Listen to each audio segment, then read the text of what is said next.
दोस्तों आज हम इस वीडियो में 2022 में आई crime thriller movie hit the first case का एक्सप्लेनेशन करने वाले हैं। इस मूवी को IMDb पर 9.2 आउट ऑफ 10 की एक शानदार रेटिंग मिली है। साथ ही 90% गूगल यूजर ने इसे पसंद भी किया है। मूवी की स्टोरी में एक लड़की हाईवे से मिसिंग हो जाती है और उसकी इन्वेस्टिगेशन एक पुलिस ऑफिसर को दी जाती है। क्या वो उस मिसिंग लड़की को ढूंढ पाता है और कौन है उसकी किडनैपिंग के पीछे? जानने के लिए वीडियो लास्ट तक जरूर देखना। साथ ही चैनल को सब्सक्राइब करके वीडियो को लाइक भी कर देना। तो चलिए बिना किसी देरी की मूवी शुरू करते हैं। मूवी की स्टार्टिंग में हम विक्रम को देखते हैं जो कि किसी पास्ट इवेंट को अपने ड्रीम में देखता है जिसमें किसी लड़की को जिंदा जला दिया गया था और उसी की वजह से वो काफी डिस्टर्ब हो जाता है। डॉक्टर बताते हैं कि उसे PTSD यानी कि पोस्ट ट्रॉमिक स्ट्रेस डिसऑर्डर है जिसकी वजह से उसे अपनी जॉब छोड़ देनी चाहिए। दरअसल विक्रम HIT यानी कि होमिसाइड इंटरवेंशन टीम का एक ऑफिसर था जो काफी क्रूशियल केसेस को बड़े ही स्मार्टली तरीके से सॉल्व कर देता था, पर विक्रम डॉक्टर की बात नहीं मानता है और वहां से चला जाता है। नेक्स्ट सीन में हम फॉरेंसिक ऑफिस में श्रीकांत, नेहा और रोहित को देखते हैं। श्रीकांत और नेहा फॉरेंसिक डिपार्टमेंट में काम करते थे और नेहा विक्रम की गर्लफ्रेंड भी थी। साथ ही रोहित विक्रम का दोस्त और उसका कलीग था। एक बार नेहा विक्रम से उसके पास्ट के बारे में जानने के लिए कहती है पर विक्रम उसे कुछ भी बताने से मना कर देता है। उसके बाद वो लोग एक दूसरे के साथ काफी एंजॉय करते हैं और कुछ क्वालिटी टाइम भी स्पेंड करते हैं जिसमें एक दो लंबी वाली किस भी शामिल होती हैं। उसके बाद डॉक्टर नेहा को विक्रम की कंडीशन के बारे में बता देती है और उसे कन्विंस करने के लिए कहती है ताकि वो अपनी जॉब छोड़ दे।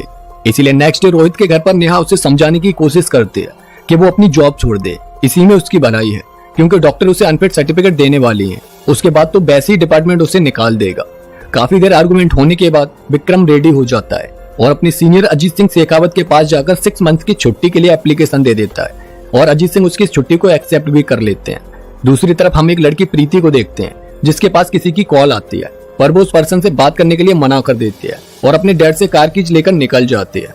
जहां वो दौलतपुर का टोल प्लाजा क्रॉस करने के बाद वापस उसी रोड पर घर की तरफ जाती है क्योंकि उसका फोन घर पर ही रह गया था और वो उसे लेने जा रही थी। पर तभी रास्ते में उसकी कार खराब हो जाती है और वो वहीं पर खड़े होकर हेल्प के लिए इंतजार करने लगती है।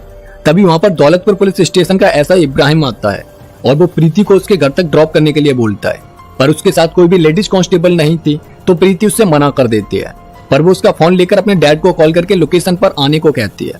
इसके बाद इब्राहिम वहां से चला जाता है। दरअसल इब्राहिम एक फाइल देने के लिए दूसरे पुलिस स्टेशन जा रहा था पर वहां पर उसे पता चला कि वो गलत फाइल उठा लाया है, इसलिए वो अपने पुलिस स्टेशन दोबारा फाइल लेने के लिए आया। तब इब्राहिम ने प्रीति के पास किसी ब्लू कार को देखा और वो उस ब्लू कार के ड्राइवर से बात भी कर रही थी।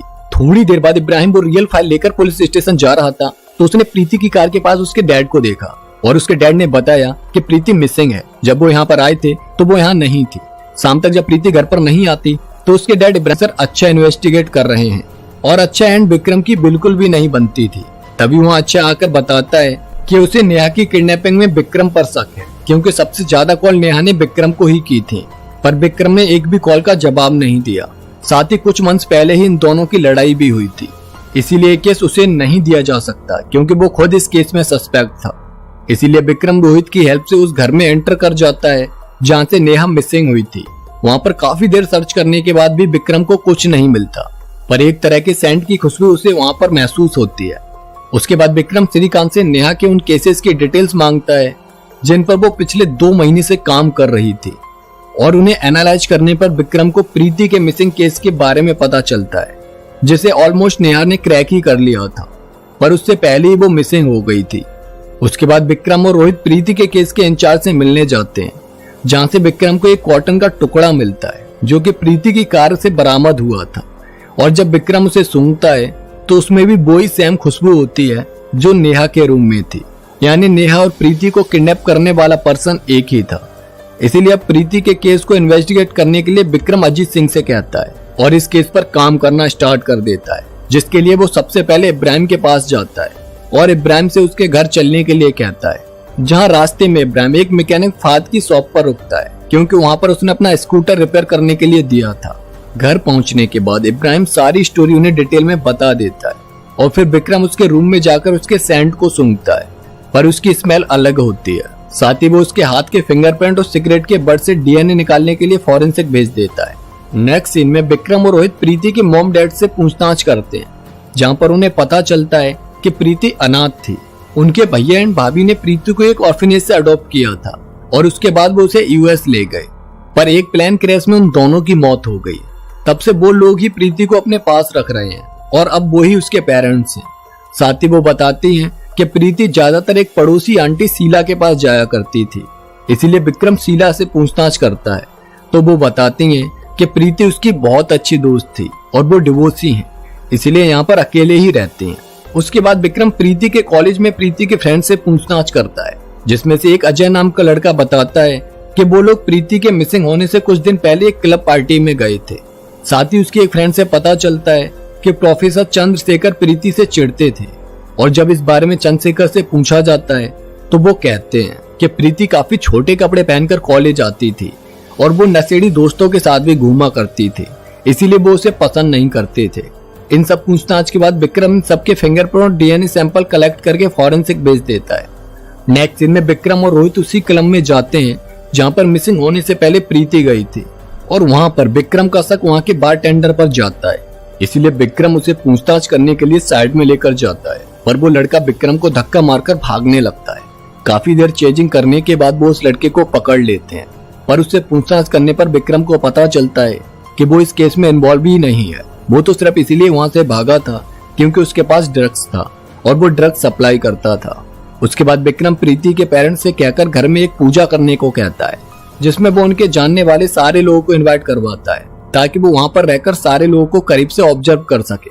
उसे लगता था कि प्रीति का किडनैपर कोई उन्हीं में से है। नेक्स्ट डे पूजा के टाइम पर शीला भागती हुई विक्रम के पास आती है और उसे अपने घर आने को कहती है। जब वो लोग वहां पर जाकर देखते हैं तो गेट पर उन्हें एक नोट मिलता है जिस पर लिखा हुआ था कि लाश राजा गोडाउन के सामने है। यह पढ़कर थोड़ी देर के लिए विक्रम अपने डिसऑर्डर की वजह से बेहोश हो जाता है, और जब उसे होश आता है तो वो सीधे राजा गोडाउन पहुंच जाता है जहां पर पहले से एक सर्च पार्टी लगी हुई थी, पर वो काफी बड़ा एरिया था तो उन्हें लाश को ढूंढने में 2-3 दिन का टाइम लगने वाला था। उसके बाद विक्रम शीला के घर पर आता है और वहां पर उसे एक बच्चे का स्केच दिखाई देता है जो शीला ने ही बनाया था, इसीलिए वो उसकी पिक्चर ले लेता है और फॉरेंसिक ऑफिस आकर उस पिक्चर में बच्चे की आईब्रो से उस नोट की हैंडराइटिंग को मैच करवाता है, जो कि 90% मैच हो जाती है। इसीलिए विक्रम का शक शीला पर जाता है और वो परमिशन लेकर शीला के घर को सर्च करवाता है, जहां पर उसे बाहर एक ब्लू कार दिखाई देती है, और जब वो उसकी डिग्गी को सर्च करता है तो वहां पर उसे कई सारे प्रिटिश नोट मिलते हैं जिन पर भी सेम वैसी हैंडराइटिंग थी जैसे कि उस नोट पर मिली थी। इससे प्रूव हो जाता है कि वो नोट शीला ने ही लिखा था। इसलिए विक्रम शीला को अरेस्ट करके इंटरोगेशन करने लगता है। तब वो बताती है कि हाँ उसने ही वो नोट लिखा था ताकि वो प्रीति के केस में प्राइम विटनेस बनकर थोड़ी अटेंशन ले सके, क्योंकि शीला को अटेंशन डिसऑर्डर था। पर विक्रम उसकी बातों पर भरोसा नहीं करता है और उसे 3rd डिग्री ट्रीटमेंट देने के लिए कहता है। काफी देर पूछने के बाद भी जब शीला कुछ भी नहीं बताती तो विक्रम शीला का लाई डिटेक्शन टेस्ट करवाता है, जिसमें शीला एकदम क्लीन होती है। पर लाई डिटेक्शन टेस्ट को भी चीट किया जा सकता था, इसीलिए अब विक्रम बिना परमिशन के नार्को टेस्ट करवाता है, जिसमें डॉक्टर बताते हैं कि शीला दवा की डोज को एक्वायर नहीं कर पा रही है, इसीलिए वो इस टेस्ट को आगे परफॉर्म नहीं कर सकते हैं। पर तभी शीला नेहा का नाम बेहोशी में लेती है, जिसे सुनकर विक्रम अपना आपा खो देता है और हाइपर हो जाता है। इसलिए अजीत सिंह विक्रम को जॉब से निकालने की धमकी देते हैं, क्योंकि उसने बिना परमिशन के नार्को टेस्ट किया था और फिर उसने वहां अपना आपा भी खो दिया था। उसके बाद इब्राहिम शीला की ब्लू कार को देखकर बताता है कि उसने जो ब्लू कार हाईवे पर देखी थी वो इस कार से अलग थी। तभी रोहित के पास कॉल आती है कि राजा गोडाउन के पीछे एक डेड बॉडी मिली है। यह सुनकर विक्रम घबरा जाता है, क्योंकि उसे लगता है कि कहीं वो डेड बॉडी नेहा की तो नहीं है। और तभी उसके पास सीन में हमें दिखाया जाता है कि विक्रम की सिस्टर को कुछ गुंडों ने जिंदा विक्रम के सामने जला दिया था, और आज तक विक्रम उस इंसिडेंट से बाहर नहीं निकल पाया था। विक्रम क्राइम स्पॉट पर जाकर देखता है तो पूरी बॉडी गल चुकी थी, सिर्फ हड्डियां ही रह गई थी। तभी रोहित के पास फॉरेंसिक से कॉल आता है कि शीला की कार के टायर्स पर लगी मिट्टी उस डेड बॉडी पर मिली मिट्टी से मैच हो गई है, यानी शीला यहाँ पर आई थी। उसके बाद विक्रम शीला को बहुत टॉर्चर करता है, पर वो यही कहती है कि वो किसी भी मर्डर में इन्वॉल्व नहीं है। उसके बाद विक्रम के पास फॉरेंसिक से श्रीकांत की कॉल आती है और वो बताते हैं कि जो बॉडी उन्हें मिली है वो प्रीति की है और उसके नेल्स में अजय का डीएनए मिला है। इसीलिए विक्रम रोहित से अजय को पुलिस स्टेशन लाने के लिए कहता है, पर अजय कहीं भाग चुका होता है। और फिर श्रीकांत दोबारा विक्रम को कॉल करके बताता है कि प्रीति के दांतों में एक और डीएनए मिला है जो कि उसके डैड मोहन का है। साथ ही प्रीति की थाई पर एक हेयर सैंपल मिला है जो कि ऑर्फनेज की केयर टेकर सरस्वती के डीएनए से मैच कर रहा है, और एक अनआइडेंटिफाइड डीएनए भी मिला है जो कि प्रीति की पूरी बॉडी पर है। नेक्स्ट डे रोहित के इन्फॉर्मर से विक्रम को अजय की लोकेशन के बारे में पता चल जाता है, जहां विक्रम और रोहित अजय और उसके फ्रेंड बंटी को पकड़ लेते हैं। पर अजय बताता है कि वो प्रीति से प्यार करता था और जब उसने प्रीति की मौत के बारे में सुना तो वो यहाँ पर आकर नशा करने लगा। साथ ही जब बंटी के डीएनए को टेस्ट करवाया जाता है तो वो उस अनआइडेंटिफाइड डीएनए से मैच नहीं करता है। फिर भी विक्रम उन दोनों को उठा लाता है और उन सारे लोगों को भी इंटरोगेट किया जाता है जिनके डीएनए प्रीति की बॉडी पर मिले थे। उसके बाद विक्रम रोहित की वाइफ सपना को इंटरोगेशन के लिए बुलाता है, क्योंकि विक्रम को सरस्वती से पता चला था कि सपना और प्रीति साथ में ऑर्फनेज में थी। विक्रम सपना के भी डीएनए को फॉरेंसिक भेज देता है। नेक्स्ट सीन में एक सैली नाम की लड़की पुलिस स्टेशन आती है और वो बताती है कि हाईवे पर उसका एक आदमी ने पीछा किया और वो व्हाइट एमेजडर कार में था। उसके बाद विक्रम सैली से उस आदमी का स्केच रेडी करवाता है और साथ ही हाईवे के टोल प्लाजा के सीसीटीवी फुटेज भी चेक करता है, जहां पर सैली का स्केच तो मैच नहीं होता, पर विक्रम को सीसीटीवी फुटेज में एक ट्रक दिखता है जो टोल प्लाजा से सेम टाइम पर गुजरा था, जिस टाइम के थोड़ी देर बाद ही सैली को वो आदमी मिला था। और फिर जब विक्रम प्रीति के मिसिंग वाले दिन की सीसीटीवी फुटेज चेक करता है तो भी वही सेम ट्रक वहां से गुजरा था जिसका ड्राइवर भी सेम था, पर उसकी फोटो क्लियर नहीं थी। फिर भी उसका स्क्रीनशॉट विक्रम अपने फोन में रख लेता है और पुलिस स्टेशन आकर अब तक के सारे क्रिमिनल केसेस की फाइल मंगवाता है ताकि उन क्रिमिनल से वो उस फोटो को मैच करवा सके, पर उसमें से उसे कोई भी मैच नहीं मिलता।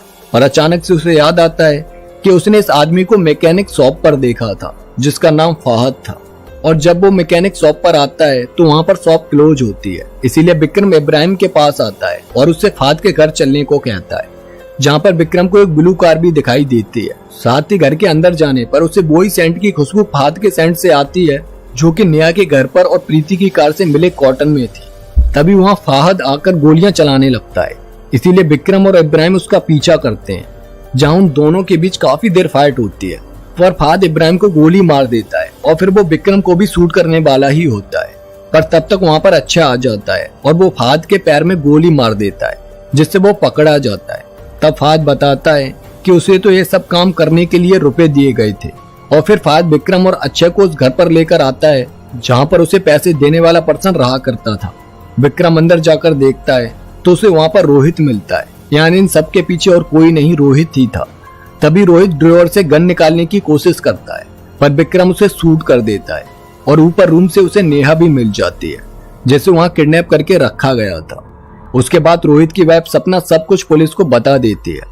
दरअसल सपना और प्रीति दोनों ऑर्फनेज में रहती थी और उन दोनों के बीच काफी अच्छी दोस्ती थी, पर थोड़ा बड़े होने के बाद सपना को प्रीति की तरफ अट्रैक्शन होने लगा था, यानी वो प्रीति से प्यार करने लगी थी। पर एक दिन प्रीति को एक फैमिली अडॉप्ट करके यूएस ले गई और सपना अकेले उसकी याद में तड़पने लगी। बड़ी होने के बाद सपना को रोहित मिला और उसके प्यार को देखकर उसने रोहित से शादी कर ली, पर सपना को उसके साथ प्यार करने में कोई भी इंटरेस्ट नहीं आता था। उसके बाद एक बार सपना को प्रीति एक क्लब में मिली और वहां उसे गले लगाने के बाद सपना के अरमान फिर से खड़े हो गए, और एक दिन सपना ने प्रीति को आई लव यू बोल ही दिया।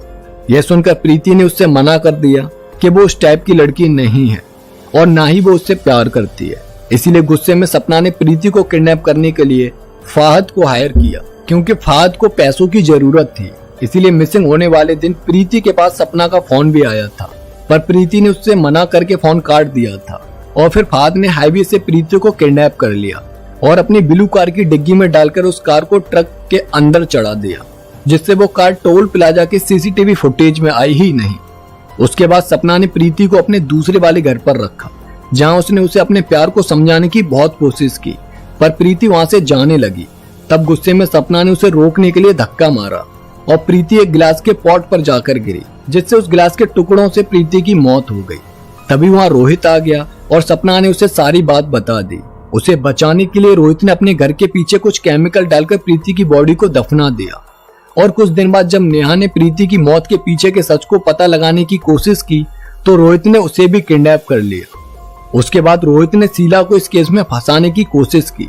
साथ ही रोहित ने सारे सस्पेक्ट के डीएनए कलेक्ट करके प्रीति की बॉडी पर डाल दिए और उस बॉडी को वहां से निकालकर राजा गोडाउन के पीछे दफना दिया, ताकि वो इस केस को डाइवर्ट कर सके। तो इस तरह से अब ये केस सॉल्व हो गया था। लास्ट सीन में विक्रम को रोहित की एक डायरी मिलती है, जिसमें लिखा था कि उसे पता है कि वो एक दिन उस तक जरूर पहुंच जाएगा और तब वो अपने ड्रॉअर से एक गन निकालेगा जिसमें बुलेट्स नहीं होगी, क्योंकि उसके लिए विक्रम की गोली से मरना सम्मान की बात है। यह सब पढ़कर विक्रम को बहुत बुरा लगता है। उसके बाद मूवी के लास्ट सीन में विक्रम नेहा के साथ जा रहा होता है, तभी कोई उन्हें स्नाइपर गन से शूट करने की कोशिश करता है और इसी के साथ इस मूवी की एंडिंग भी हो जाती है। इसका मतलब साफ है कि इसका second part hit the second case जरूर आएगा। तो दोस्तों, आपको ये मूवी कैसी लगी कमेंट करके जरूर बताना। साथ ही चैनल को सब्सक्राइब करके वीडियो को लाइक भी कर देना। तो इसी के साथ मिलते हैं नेक्स्ट वीडियो में एक और सस्पेंस थ्रिलर मूवी के साथ। तब तक के लिए जय हिंद।